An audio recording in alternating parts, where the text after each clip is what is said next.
Si vous avez une sale éducation, gardez ça pour vous.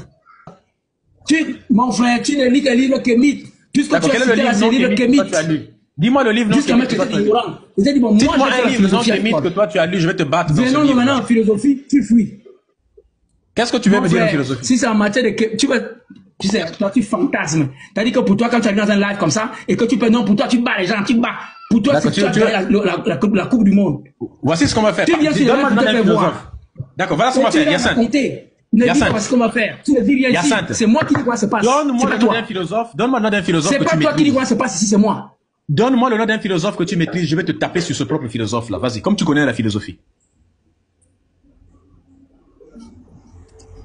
Il y a 1200 personnes. Je vais utiliser devant 1200 personnes. Donc toi, tu parles de l'existentialisme de Jean-Paul Sartre. Avec l'existentialisme. Quand il explique que l'existence précède l'essence. Si tu veux qu'on parle d'existentialisme, on y va. Bah oui. Si tu veux qu'on parle de l'existentialisme, Jean-Paul Sartre a théorisé l'existentialisme. Sa femme, c'était Simone de Beauvoir, celle qui a écrit Le Deuxième Sexe. C'est-à-dire que c'est considéré comme l'une des fondatrices du féminisme. Laisse ce que tu es en train de raconter. On parle du courant de pensée, c'est la philosophie. La philosophie, c'est pas la vie de sa femme. Laisse ça. Mais je te dis que tu connais. La philosophie, c'est pas la vie de la femme de... Mais est-ce qu'on peut... Laisse ça. On est sur la philosophie. Laisse sa femme. Attends d'abord, mais est-ce qu'on peut parler de... On est sur l'existentialisme. Arrête de te faire voir. Arrête de te faire voir. On est en philo. C'est pas possible. Tu ne parles pas de la femme des gens. C'est pas de ça qu'il est question. On y va. L'existentialisme continue. Je t'ai dit qui il était d'abord. Et je t'ai expliqué sa femme. Non, je t'ai pas demandé ça. Il faut arrêter la pagaille. Nous sommes sur la philosophie. Nous sommes sur la philosophie. Arrête de faire le pédantisme. Mais je te dis d'abord que Sartre, il a vécu en 1905 et en 1980 et que sa femme... Ça n'a rien à voir. Ça n'a rien à voir. Ça n'a rien à voir. Nous sommes sur l'existentialisme de Jean-Paul Sartre. Développe-nous ça. Bah, l'existentialisme de Jean-Paul Sartre... Ça n'a rien à voir. D'accord, il n'y a pas de souci. Développe l'existentialisme de Jean-Paul Sartre. L'existentialisme de Sartre explique simplement... Sartre, il dit que l'existence...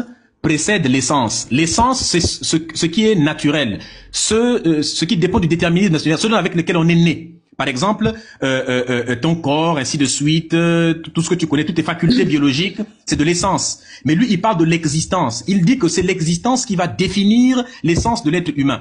C'est-à-dire que c'est nous qui donnons un sens à notre existence et non pas l'inverse. C'est-à-dire qu'on peut choisir qui on peut devenir. En fait, c'est une notion de responsabilité. Vu que l'existence définit l'essence, eh bien, la responsabilité humaine est placée au-dessus. Ce qui implique que la liberté implique la responsabilité de ses actes aussi. Et c'est d'ailleurs l'existentialisme de Sartre qui va servir de base, par exemple, pour des modèles tels que la théorie du genre, par exemple. Parce que si on considère que c'est l'existence qui précède l'essence, ça veut donc dire que... Attends, s'il te plaît. Si on considère que c'est... Attends, arrête de me couper, s'il te plaît. C'est pas possible. Vas-y. Laisse-moi. Vas-y, arrête de jouer les intéressants. Vas-y. Je t'ai dit que si tu me... Écoute-moi. Toi, maintenant, tu vas nous expliquer l'existentialisme après. C'est pas possible. Je t'ai expliqué que... On a 1200 personnes qui nous écoutent. Parle.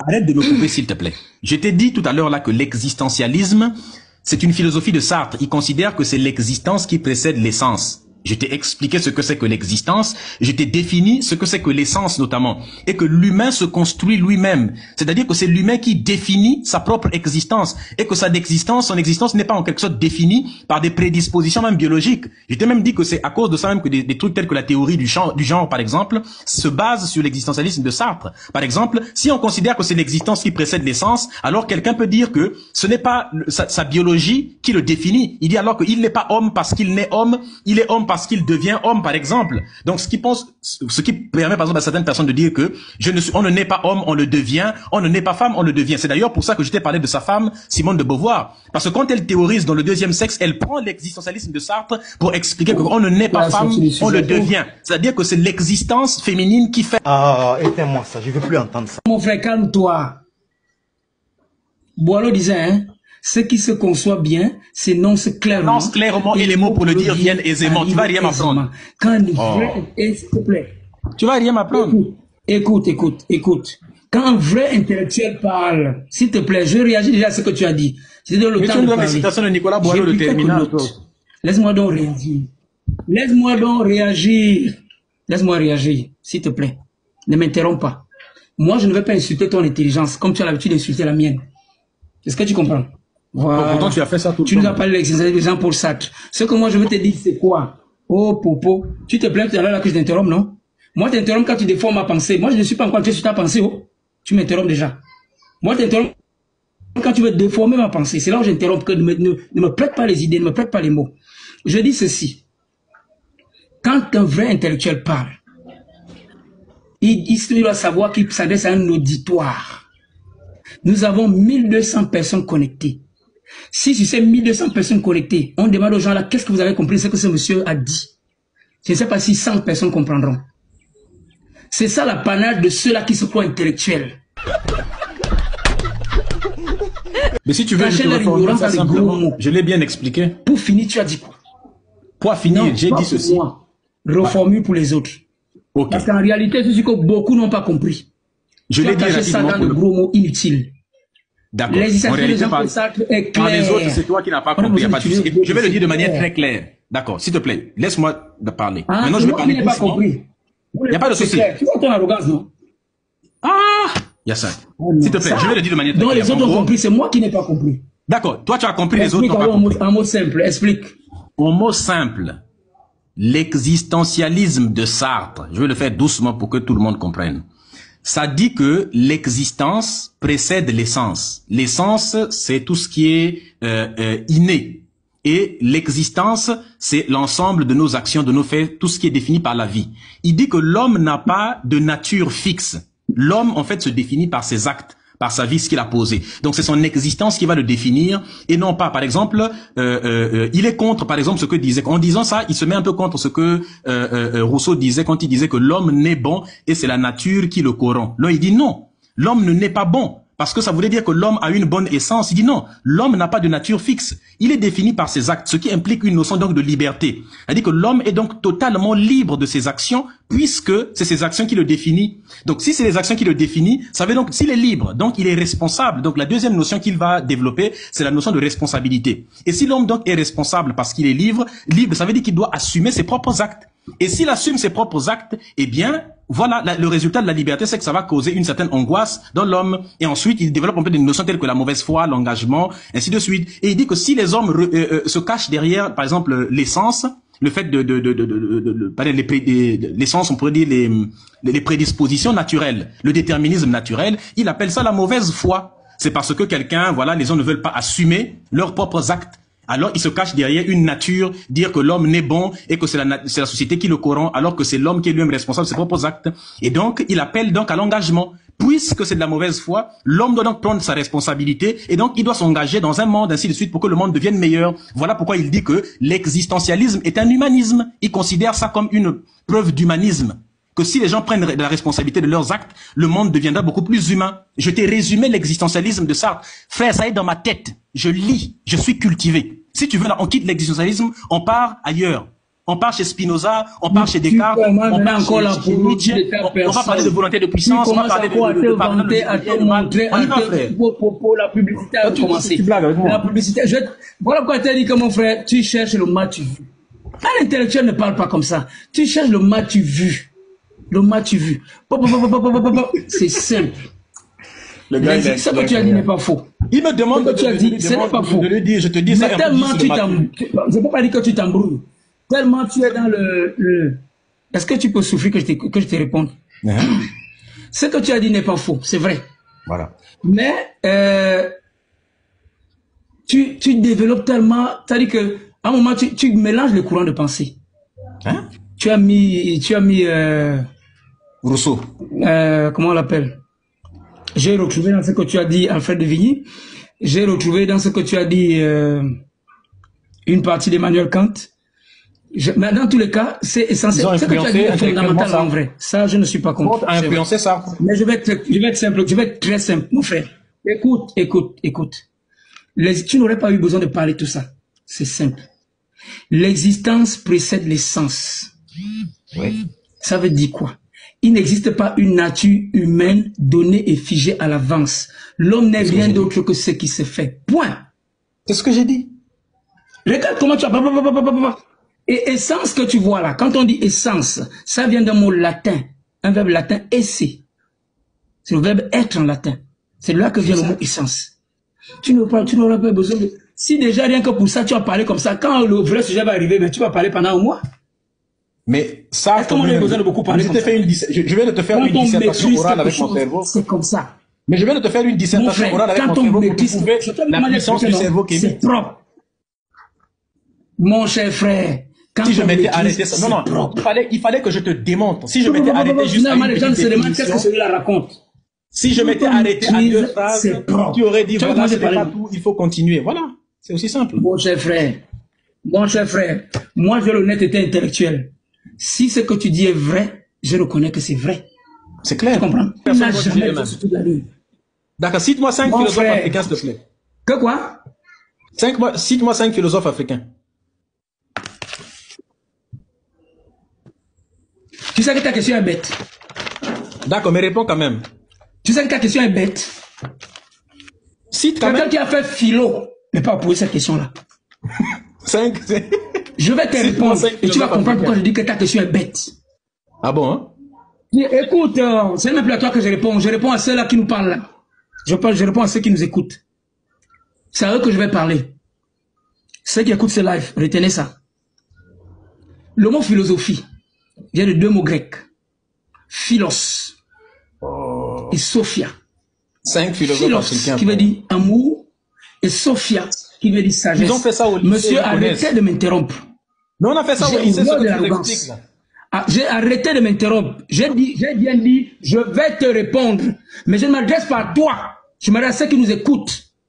Si vous avez une sale éducation, gardez ça pour vous. Si vous avez une sale éducation, gardez ça pour vous. Ça, c'est une insulte. Ça, c'est une insulte. J'ai bien dit, je vais vous répondre. Vous vous calmez. Mais c'est vrai, finalement, c'est la mon éducation, mon frère. C'est quoi cette histoire? Mais quelle éducation? On te demande de répondre. J'ai dit que je vais répondre. Tu commences à nous définir c'est quoi la philosophie. Alors tu te calmes. Bon, il faut répondre maintenant. Si je te fais descendre, les gens penseront que je suis en train de fuir. Je te dis donc que je vais te répondre. Mais je dis, c'est pas à toi que je parle, parce que je connais tes réactions épidermiques. Toi, tu n'acceptes rien. Tu es borné, tu es sûr que tu connais trop. Tu traites des autres ignorants parce qu'ils ne lisent pas tes livres. Je vais donc te répondre, mais c'est pas à toi que je parle. Je parle à ceux qui nous écoutent. Et moi, quand j'explique un concept, je prends toutes les choses à la jeunesse pour qu'on puisse bien comprendre. J'ai fait la philo des années et des années. Je suis calé en philosophie. Quand je dis que je dis quelque chose, je sais ce que je dis. Voilà pourquoi je préfère m'adresser aux autres. Parce que toi, tu as posé une question d'un ignorant. Il n'y a que les ignorants qui posent dans des questions-là. Je m'explique. Pour que les gens puissent bien nous comprendre. Je commence par l'explication étymologique du mot philosophie. La philosophie vient de 2 mots grecs. Philos, qui veut dire amour, et Sophia, qui veut dire sagesse. C'est 2 mots grecs qu'on a empruntés pour former le mot philosophie que vous voyez là. Donc, étymologiquement, le mot philosophie, c'est l'amour de la sagesse. Tout homme qui raisonne par la logique est déjà philosophe. Mais quand quelqu'un comme ça vient me demander 5 philosophes africains, ça veut dire qu'il ne sait même pas ce qu'on entend par philosophe. Tout homme qui raisonne de manière logique est déjà philosophe. S'il m'avait dit, donne-nous 5 auteurs en philosophie, ce serait une question sage. Mais il me pose la question d'un ignorant. Tout homme est philosophe. Quand tu me demandes 5 philosophes, tu vas que te répondre quoi? Je viens de répondre comme quelqu'un qui n'a pas fait philo. Quand on a fait philo, on ne répond pas comme ça. Tout être humain qui raisonne est déjà philosophe. Il me dit 5 philosophes. Et je joue le pédant. Je vais te démonter. Je vais moi 5 philosophes. C'est bon. D'accord, cite quand même 5 quand même. Cite quand même 5. Tout homme est philosophe, mon cher frère. On te demande de citer. Tu as dit que tu connaissais, non? Est-ce qu'il est africain? Tu connaissais Alfred de Vigny, son courant de pensée, c'est lequel? Frère. Il a dû la manière de fuir les questions. Bon, moi, tu as dit que je ne connaissais pas. Mon frère. Réponds d'abord, est-ce que c'est un africain? Moi, je n'ai fait que la philo. Moi, je n'ai fait que ça. Mais tu as fait la philo, cite-moi 5 philosophes africains. Des années et des années. Je n'ai fait que la philo. Tu vas parler d'Alfred de Vigny. Qui ne connaît pas le courant philosophique d'Alfred de Vigny ici, là? Tu connais, non? Bien sûr, on connaît tous. Dis-nous le courant de pensée d'Alfred de Vigny. Hein? Non, pas qu'on connaît tous. Dis-nous-le. Dis-le-nous. Bah, je pense que c'est quelque chose comme le pessimisme lucide, non? Ou bien quelque chose comme ça. À moins que je ne me trompe. Tu vois? Tu vois? Il nous amène maintenant sur Jean Racine. Il nous amène sur Jean Racine. Mais c'est ce qu'il a fait. Sur Jean Racine de Britannicus. Les trucs qu'on apprenait en classe de seconde. Mais il a écrit sur le romantisme. Qui connaît, je pense qu'il. Mon frère, arrête de jouer les pédants. Arrête de jouer les pédants. Arrête de jouer les pédants. Quand tu ne connais pas, dis que je ne connais pas. Dans Mène une vie solitaire, il a écrit quoi? Tu as dit qu'on le courant de pensée d'affaires de vie, on te demande maintenant, ça dit, ça doit être, tu peux pas citer, mais c'est parce que j'ai pas tous les trucs dans la tête. C'est parce que j'ai pas tous les trucs dans la tête. Je pense qu'il est tout simplement un écrivain. Écoute-moi. Dans ma tête, je pense qu'il est associé. Quand moi j'ai hésité à trouver un nom, c'est que je ne connais pas. Quand moi j'ai hésité à trouver un nom, moi j'ai tout dans la tête. Est-ce que c'est faux, dans ma mémoire. Pendant que le fou dans ma mémoire, je deviens un ignorant. Est-ce que c'est faux? Dis-moi. Est-ce que c'est faux? Tu n'es pas un ignorant. Il n'a pas écrit dans ça. Il n'a pas fait partie du courant du pessimisme lucide. Réponds. Il était pas dans le courant de pensée. Tu veux m'embrouiller. Tu veux m'embrouiller, littéraire. Dans sa poésie, il n'a pas parlé du courant de pensée d'Alfred de Vigny. Mon frère. Il n'a pas parlé de quoi? Du romantisme? Oui. Il fait partie du courant philosophique du romantisme. Tu n'as pas fait ça dans les commentaires composés à l'école. Il était poète, il a écrit des poésies sur le romantisme, et sur le plan de sa philosophie, il a philosophé sur le pessimisme lucide. Même s'il a écrit des poésies, il a un courant de pensée, mon frère. Le courant de pensée, c'est pas le genre littéraire. Son courant de pensée, c'est le pessimisme lucide. Le courant de pensée, c'est pas le genre littéraire. Quand tu parles du genre littéraire, le courant de pensée, c'est pas un genre littéraire. Je sais. Le courant de pensée, c'est une idéologie. Quelle idéologie d'Alfred de Vigny, c'est que je te demande. Le pessimisme lucide, c'est le genre littéraire. C'est pas possible. Écoute-moi. C'est pas ça. Son genre littéraire, c'était le romantisme, et il a écrit... C'était quoi? Oui, genre littéraire, oui. C'était quoi sa philosophie? Je parle... Non. C'est pas du genre littéraire que je parle. Non. Sa philosophie, c'est le genre littéraire, oui. Hein? Mais c'est pas ça. C'est pas ça son courant de pensée. C'est pas grave. C'est pas ça son courant de pensée, mon frère. C'est pas grave. C'est pas ça son courant de pensée, mon frère. Dépêche! Tire-toi d'ici! Va te faire foutre d'ailleurs! C'était quoi alors? Tu ne te trompes pas, tu ne connais pas. Pour une fois, vous que tu ne connais pas, tu ne t'es pas trompé, tu ne connais pas. Même si c'est un mois, tu ne vas pas trouver. Même si c'est un mois, tu ne vas pas trouver. Non, c'est grave. Pour quelqu'un qui se dit, qui se dit savant, qui passe autant insulter les gens. Mais il a écrit sur quoi? Ah, maintenant tu vas reconnaître que je vais t'apprendre quelque chose. Je ne suis plus ignorant. Il ne connaît même pas lui-même, c'est pas possible. Je suis plus ignorant. Je ne connais pas moi-même, hein. Il a écrit sur quoi alors? Bon, je vais t'expliquer, hein. Tu l'as écrit sur autre chose, moi je sais pas. Simple. Mais en tout cas, je t'ai cité de ça. Et on l'a fait. Moi, je l'ai connu dans le romantisme. Moi, je l'ai connu dans le romantisme quand on faisait des commentaires composés avec Hugo. Tu n'as pas parlé, calme-toi. Voilà, c'est aussi simple que ça. Mon cher frère, calme-toi. Réponds-moi sur les 5 philosophes africains. Pourquoi tu n'acceptes pas que là aussi je ne connais pas? 5 philosophes africains, frère. Tous les intellectuels ont des manquements. 5 philosophes africains. Écoute. Et tu fuis le sujet, on est sur la fin de vie, tu fuis. Non, on était sur 5 philosophes africains. Avant de 5 philosophes africains. Calme-toi, je t'explique donc. Je t'explique le courage de penser la fin de vie. Voilà moi un fouillard comme ça. Voilà moi un fouillard comme ça. Il tend des pièges. Tu peux souffrir de m'expliquer, de l'écouter. C'est moi qui suis fouillard, hein. C'est moi qui suis fouillard. 5 philosophes africains. C'est moi qui suis fouillard. Dépêche! Tire-toi d'ici! Va te faire foutre d'ailleurs!